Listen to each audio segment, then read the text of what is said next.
Happy Friday. You are watching the All 32 Pod. I'm Mike Giardi. His Will Parkins. And his Friday, maybe not as happy because I think how many hours in traffic have you spent? Seven-ish.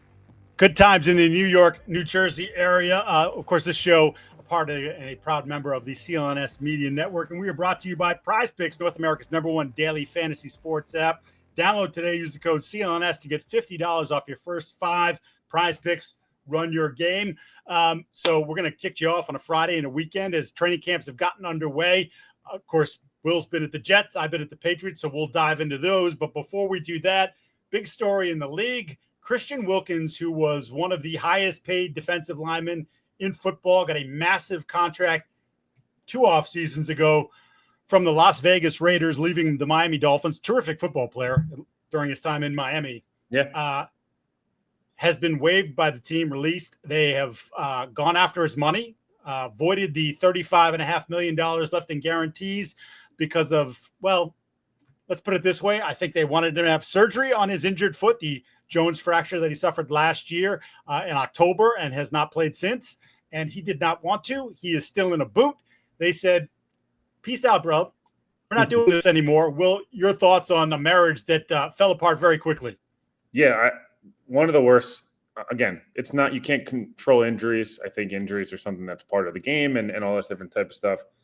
Tom Telesco, shout out to Tom. J.C. Jackson and Christian Wilkins have to be 2 of the worst signings in NFL history. And he did that in the course of 36 months and was fired immediately after both. So if you're looking to have your cap blown up, Tom Telesco is your guy. But no, in all seriousness, Wilkins was a great player, obviously in Miami. I felt like he was a 3-down player, but I thought he was a guy who could rush with the best of them from an interior spot. Vegas is now left. Actually, I'll phrase this differently. I saw a lot of people, a lot of Jets fans, but a lot of people in my life and that I follow. Oh, this team should go after Christian Wilkins. The Eagles should do it. The Jets should do it. The Patriots should do it. I saw all of it. Take a look. Me and Mike previewed the Raiders, I believe, 2 episodes ago.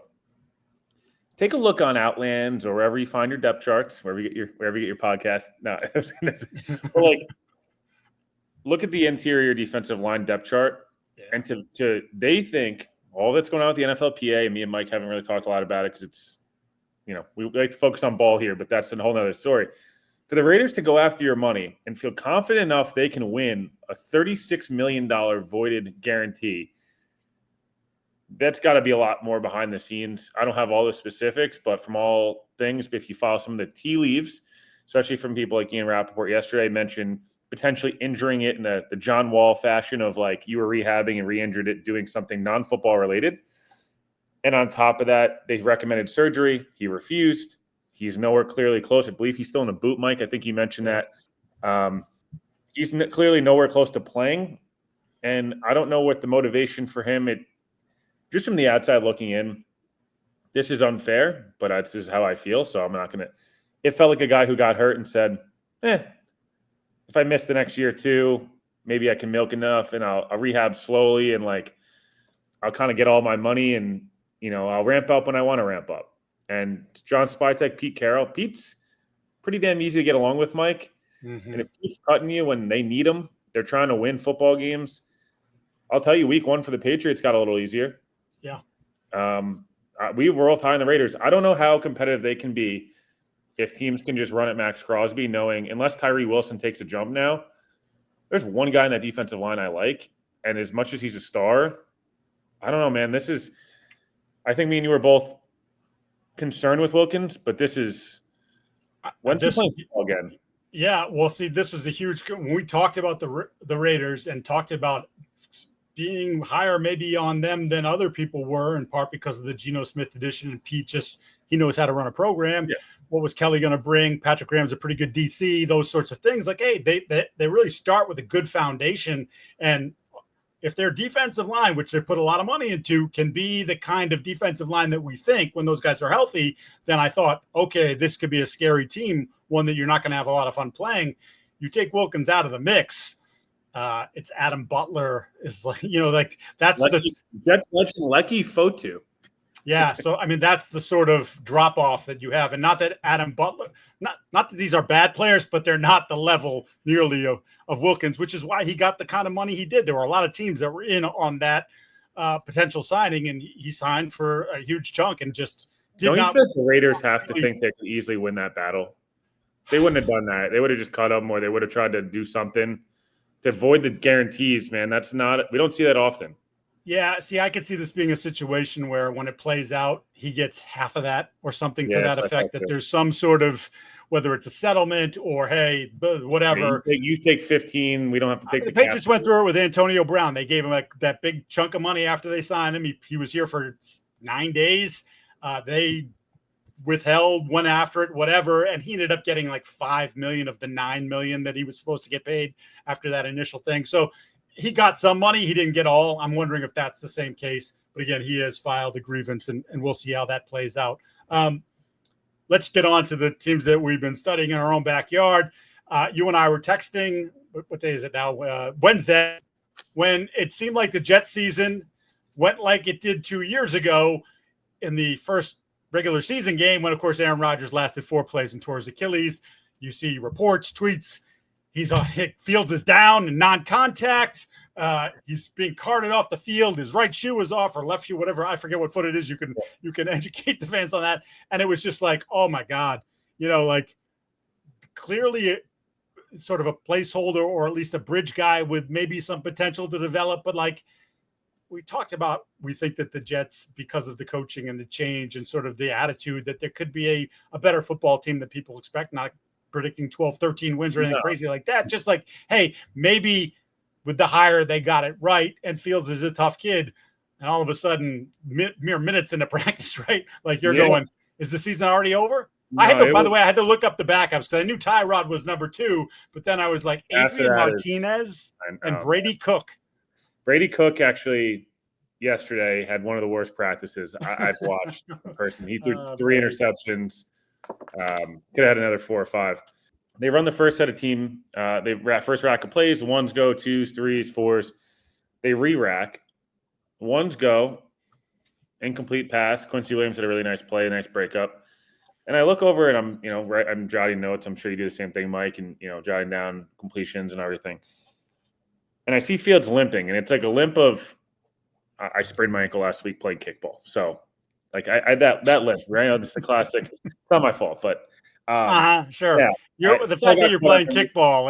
I tried to listen. The guy scratched a competitive itch, but no, I saw the classic sprained ankle kind of limp. So that was my initial thought. Rolled ankle. Didn't see it. Didn't look like there was a pileup, but to me, I'm like, oh, this is a classic sprained ankle, which is not a good thing. First of all, I know everyone jumped to Achilles. A high ankle sprain for a quarterback that's that mobile is a disaster. We saw it. I always think back to McNabb, and I think 2003 or 2002, where it was like the crutches. He couldn't really move for like 6 or 8 weeks. Justin Fields cannot afford to have that be the case.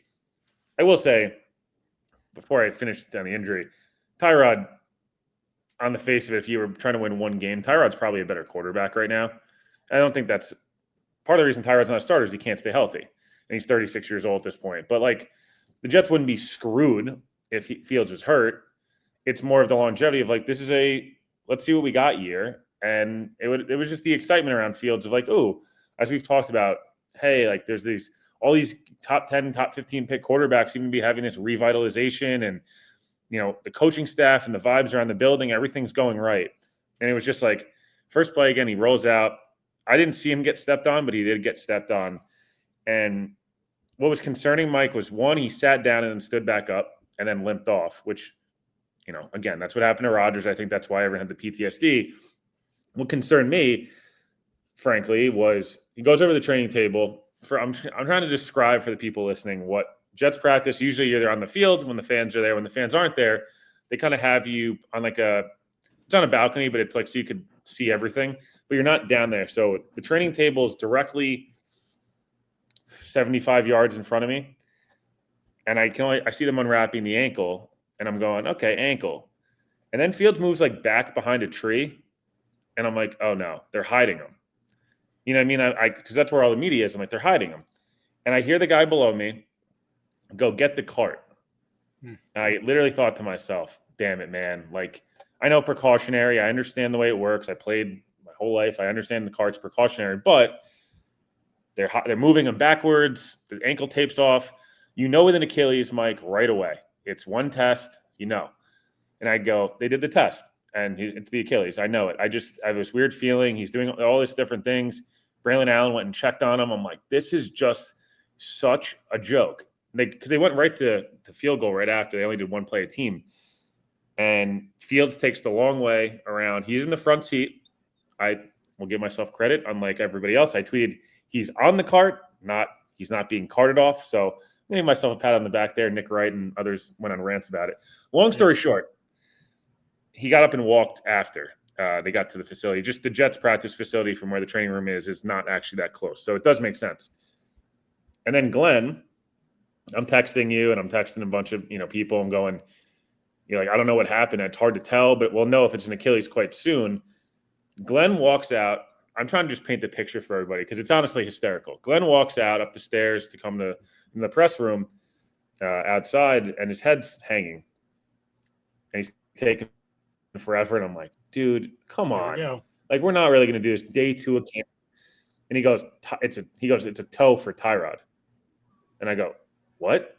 Everyone goes, what do you mean Tyrod? And he's like, I mean, Justin. Justin has a toe. And I'm like, must have been so nervous. Because he goes, let's get this out of the way. And I go, oh, man, I know what I'm writing about tonight. And no, and then end up being the toe, as we mentioned. I think, long story short, Fields was on the practice field today. Looked fine. It's a dislocated toe. Does not seem to be severe. I bet you he's back Monday in individual drills. Mike, I don't know about you, but I felt like this was a really long-winded way of saying this guy injured his toe. And I know I'm going to get people commenting like, you just took 6 minutes to talk about a toe. I just needed people to understand what it was like sitting there going through the years. Okay, even if we go back to 98 or 99 with Vinny against the Patriots and the torn Achilles, obviously that Jets team was heavy Super Bowl favorites. But Chad Pennington in the preseason, Mark Sanchez in the preseason, Geno Smith gets his knocked out preseason, Zach Wilson week 1 of the preseason, I believe in 2022. I remember texting you about that, and you're like, there's no way, right? Zach Wilson again, Rodgers again. It's like this seems to always happen. And it was just like one of those things. It was like things are finally changing. I hate to say it. Are things actually finally changing? Because I fully expected that to be worse. And Justin needs the reps, and it does feel like the Jets dodged the huge bullet here. No matter what you think of Fields, the psyche of an organization trying to change the culture, losing your starting quarterback in day 2 of camp and not in pads would have been pretty detrimental. Yeah, I mean, I sort of ran the gamut of emotions following it on Twitter and your text as it was going along, and it's also unfortunate for the kid because it feels like obviously the Pittsburgh thing didn't go as he planned, and whatever. This is his shot. It's his last shot. Yeah, right. And this is probably his last shot, a real shot. Like, hey, if you're good, maybe this 2-year contract turns into a 5-year contract. Maybe we're not talking about you being a bridge. Maybe we're talking about you being a top 10 pick who, as you mentioned, like some of these other guys, have found their way in the league. I mean, he was a better passer in college than he's been in the pros. Like, is that in there somewhere? I felt this way last year. I believe week 4 or week 5, Darnold rolled his ankle. Bad. I don't know. I think it was week 4 or 5. I could be wrong. The Houston game. He rolled his ankle really bad, and they were kicking the Texans' ass. But, like, he rolled that ankle, and I go, dude, I felt so bad. I'm like, this guy's fine. It's finally his shot. He's got his time. I felt this way. You always feel this way with these guys. It's like they get that one more shot, right? And it's like finally going to get this chance, and they get hurt. And it's just like, it's just more you feel, like you said, you feel for the guy. I think Justin, people can say whatever you want. He's obviously not been lived up to expectations as an NFL player, but great kid, like very much about like working out and football and faith. It's really cool. Like he's a great kid. So you want to root for him. And I just felt like he was like it's painful. I know it's a toe, but like dislocating a toe sucks. The one keynote, not turf toe, which I thought it was going to be. I made fun of myself. I was like, turf toe sucks, man. It does not go. And it took Marshall Faulk's career. Bart Scott too. Yep. And then I was like, oh no, it's the big toe. And it's the dislocation of the big toe again.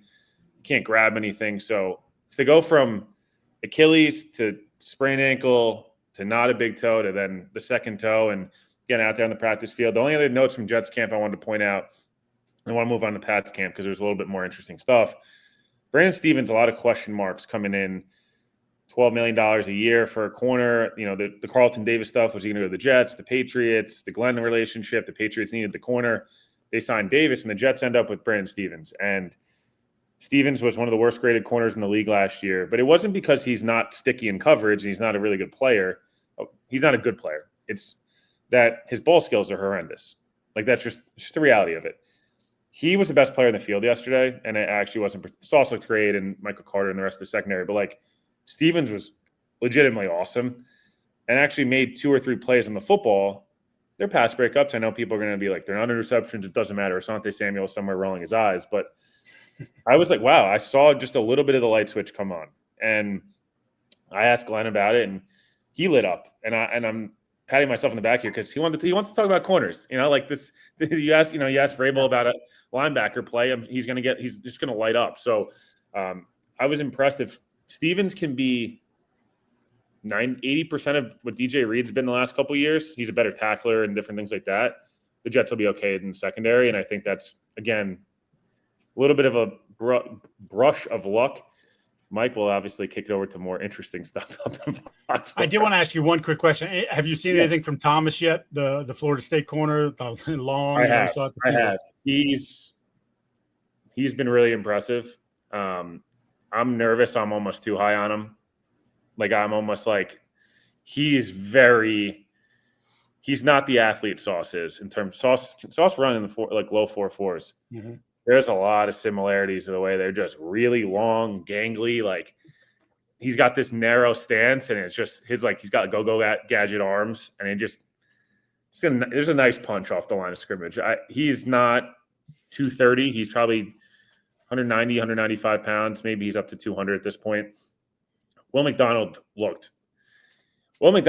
gained some serious muscle. I mean, that dude played last year at probably 230, which is ridiculous to be playing 3 downs at edge at 230. Probably 250 now, Mike, 255. He was in full sweatpants and long sleeves. I was like, this guy, I don't know what switched on in his workout. He kind of grew up, it felt like. So Thomas was impressive. Will McDonald was everywhere, and pads aren't on yet. But, man, like, he's a 10-sack player going into year 3. That's usually when we see edge rushers take that. Keon White's going to be the same thing, that next step. Before we get on to the Patriots, Prize Picks, what are you waiting for? You should absolutely be involved. Best place to get real money sports action. Over 10 million members and a chance to win up to 2,000 times your cash. All you got to do is take 2 players and as many as 6 and just go more or less on their projections. Could be RBI, could be home runs, could be points, 3-pointers, whatever the case may be, goals scored. And certainly you can do cross your sports, whatever you want to do, baseball, basketball, soccer currently, and eventually soon there'll be football props as well. So all I got to do is download the app today. Use the code CLNS to get 50 off your first 5. You don't even have to win. Again, download the app. Use the code CLNS to get 50 off your first 5. In Foxboro, very interesting as we talk on Friday. Patriots got a very low-key walkthrough day today. It was 95 degrees, the real feel over 100, but that was not why they did it. Mike Vrabel just trying to figure out the best way to approach this. And I will say this, I think if Mike Vrabel, and I wrote this in Boston Sports Journal, if he could have just fast-forwarded through these 4 days and get to Monday, which I believe after a day off will be their first day in full pads, I think he absolutely would. He doesn't want to cheat the process, but this has basically been a carryover of OTAs. Run well, still high tempo. Not today, but both on day 1 and day 2, high tempo, a lot of plays, a lot of coaching, a lot of activity. However, I think they're all sort of anxious. Morgan Moses. Do you notice the difference, Mike, in terms of the different things in practice so far? Like in terms of maybe specific drills, number of team periods, things like that. Have you noticed a change either back to what Belichick was doing?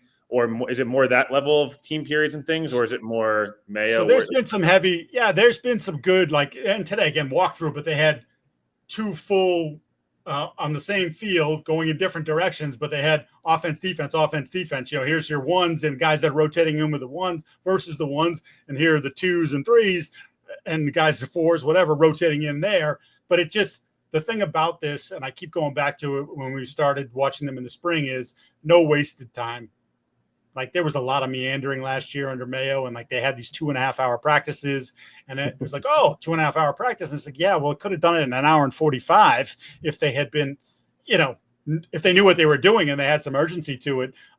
So that to me is just like, it's just don't waste your time. I thought we got some great insight into sort of how he's running it and how people feel around the building. Brendan Schooler was there, all Pro Bowl caliber special teamer. And he's like, man, he goes, it's not that you're afraid of Mike. He's like, but that it's different. And if you're not on your P's and Q's and you're not into the details, then you won't be here. And I think that's Mike, if you're not on your P's and Q's.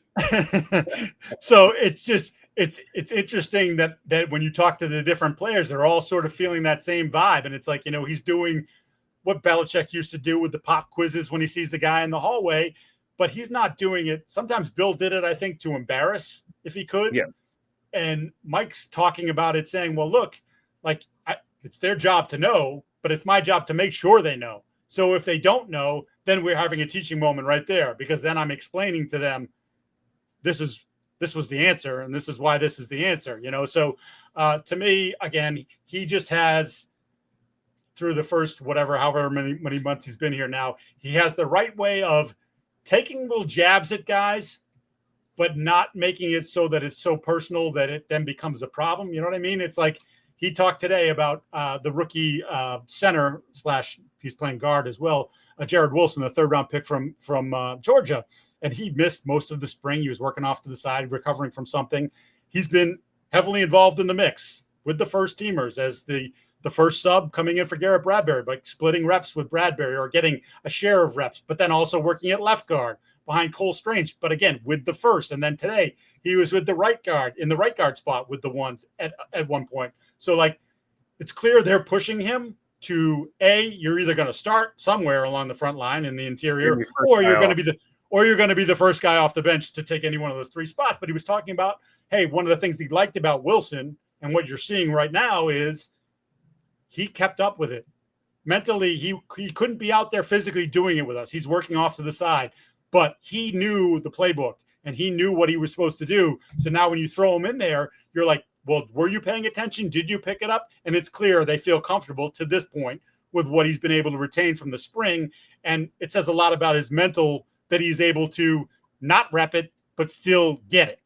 Meanwhile, Jalen Polk remains out. Now he's not on the PUP, which means that ship has sailed. You can't put him on the PUP post. He didn't start camp on the PUP. He's either on the roster or he's off, right? But he had muscle soreness on day 2 after working off to the side on day 1 and was not anywhere to be seen today. And he didn't really speak about Polk directly, but it was sort of that same point. And when he was talking about Wilson a few questions later, he circled back to the first question. It's almost as to say, well, Jalen still has a chance, but he better be what Jared is right now. Whereas we put you out there, you're already sort of behind the 8 ball because you weren't on the field in the spring either, that if you don't hit the ground running, there's 6, 7, 8. Well, there's 12 guys in camp at wide receiver, but there's 6, 7, 8 guys that theoretically could make the team. I don't care that you're a second rounder. You weren't my second rounder. So that's the point. So I think you're seeing that. I'll give you another sort of interesting sort of aspect to this. And it's something you and I talked about quite a bit when they made the hire of Josh McDaniels as offensive coordinator. And okay, is Josh bringing back the old system? And you and I talked about it. I'm like, well, the one thing about Josh is he has adapted. He had Cam and Cam couldn't throw. Well, but he could run. So there was a lot of quarterback power in there. There was a lot of run stuff. There was a lot of simple stuff where you get the ball out of his hands quickly because he's not a great processor, never was. Mac, obviously not the athlete. They managed that very well to the point where they were the number 1 seed in the AFC, midway through December before it all fell apart. And of course, they got buried in the playoff game in Buffalo. And then, as we know, Mac's career went this way. But one of the things that Mike Vrabel talked about, Will, was, well, I forget if he used the word streamlining. I Google searched it today and it didn't come up, but I'm pretty sure that's the word he used, or simplifying, because the language had gotten so big over the years, right? It's just, this is Charlie Weiss, this is Earhart, this is Weiss. Josh built on Bill Bryant came in, built on it, then Josh came back, and it just, you had Brady, so it was Brady's offense, and it just just kept tacking stuff on. And one of the things that they wanted to do was sort of make it a little easier, especially for the receivers, but in general for everybody.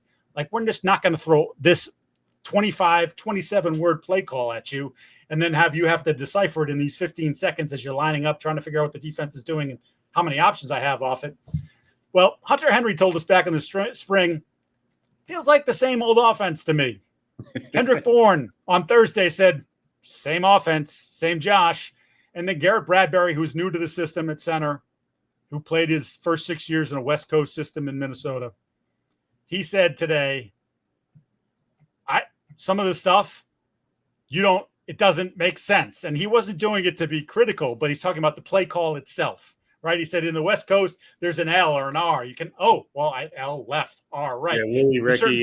There's certain things that you can make sense of. And he said, there's certain play calls here where it doesn't make any sense. And he said for the first time ever, he's been using flashcards to sort of figure out what's happening, and it's working for him. And he's looked perfectly fine here in campus, again, not in full pads yet. But I just did think it was interesting that there was this talk about the offense was going to change. It was going to be, and more to the point of it's just going to be simplified. You're going to take some stuff from Thomas Brown. You're going to take some stuff from Todd Downing, other people that are now in the system with Josh that he's not familiar with, at least having coached alongside.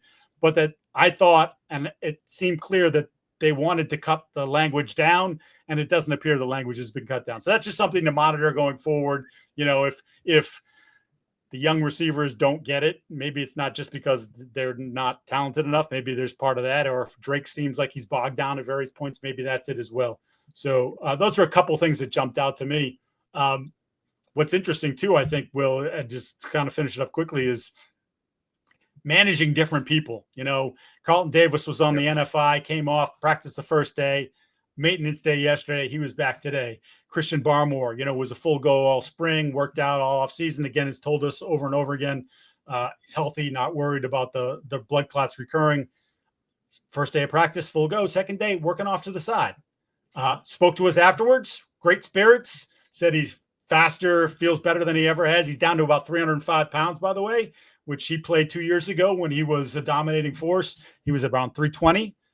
Said that was sort of a mutual decision between he and the team. And I asked Vrabel about it today, and he said sort of the same thing. I'm not sure if it's necessarily scheme specific, although Vrabel clearly likes his guys to penetrate. Milton Williams is not even 300 pounds, plays around 297, I think is his weight. So just kind of, again, coach that's done this before, understanding how to go about it. And hey, it's a long summer. I mean, it's short because it happens fast, but also I need Christian Barmore and Carlton Davis to have their best reps when September starts, not necessarily here in August. Yeah, I was going to say I would manage Davis very carefully. He's not a guy who's going to play 17 games. I would bet quite a large amount of money on Prize Picks. No, I just the Polk thing's a little frustrating. I think you talked about it numerous times, and I'll keep this short, but soft tissue stuff, the muscle stuff, Mike doesn't really have a lot of tolerance for it. You can say it's fair, unfair, and everyone might have a different opinion, but Mike's been pretty adamant that doesn't really have the tolerance for soft tissue injuries consistently. And if you're going to have that, it's going to put you in a bad spot.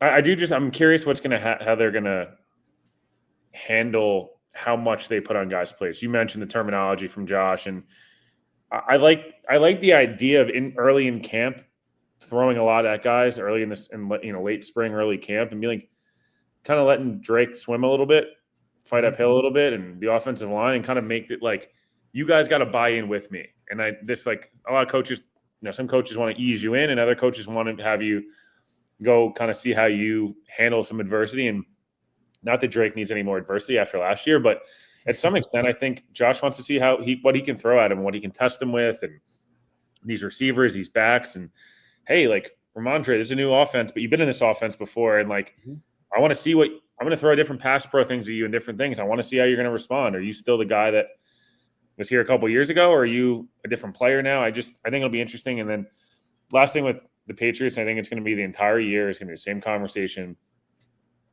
This O-line needs to be at least competent.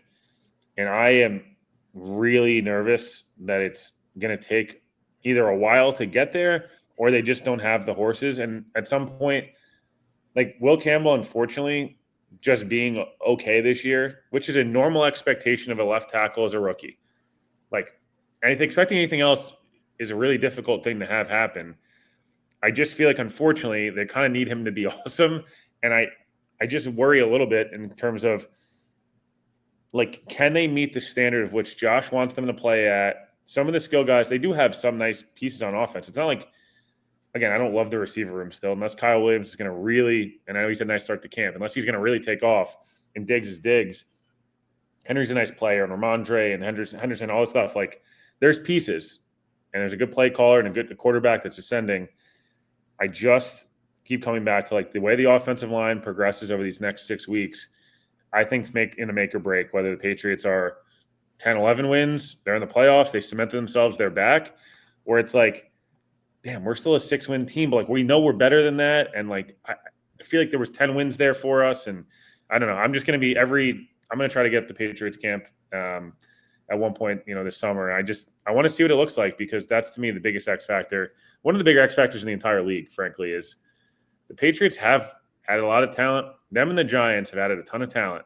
Quarterback in different ways is a question. That offensive line in both ends. Andrew Thomas with the Giants, if he's going to be healthy or not. With the Patriots, can that collective group, can they be the 18th best O-line, 17th best? I don't think anyone's. I don't know about you. I'm not expecting, like, more than to that. me, if they're the 21st best, that's not great. But where they've been, which is 31st, 32nd, would be a major. He won't Drake on the field for 17 weeks, and if they're that, he's not going to be on the field for 17. Yeah, I weeks. mean, yeah, 100%. And look, again, not in pads, so hard to really fully gauge because you don't really have the run game as a weapon here early in camp. But day one was. How much tackling you think they're going to do Monday? I think you're going to do a fair amount. Glenn wants to tackle, so I think Vrabel's going to be that same mentality. Yeah, I mean, Mayo did it a lot last year, and I liked it. It had been the first time and obviously it didn't lead to great success over the course of the year. That wasn't tackling, though. Although they did have, at least in week one, it looked nice. They were ready to play week one. I just think Mike wants to find out how many Vrabels does he have? How many Vrabel guys does he have? That's what he probably wants to know, right? Yeah, I think 100%. Whatever the foxhole? Like, how many foxhole guys can he find? Splain's going to be a foxhole guy for him. He was raving about such a Vrabel player. It's not even funny. Yep, and you can already see, like, he's just taken sort of a hold of that defense. Before we go, just quickly, Stephon Diggs again, full go, running well again. Today was a very low key day, but I said I tweeted it on Thursday. Ran an out cut off the surgically repaired knee like it was no thing. Like, just he's moving really well. So if they get the Stephon Diggs of the first half of last year in Houston, then that will turn out to be a pretty nice next deal. Next test for him is when there's contact. Contact, when people start leaning on you physically. Like, how does do you feel that same sort of explosion and burst? I wonder how much they it's early. We'll talk about this more next week, but I wonder how much they kind of put him on the Carlton Davis, couple days on, day off, couple days, just to kind of, as much as I know they were frustrated during the spring, they need him and he needs them. So, like, Jets talked about this with Jermaine.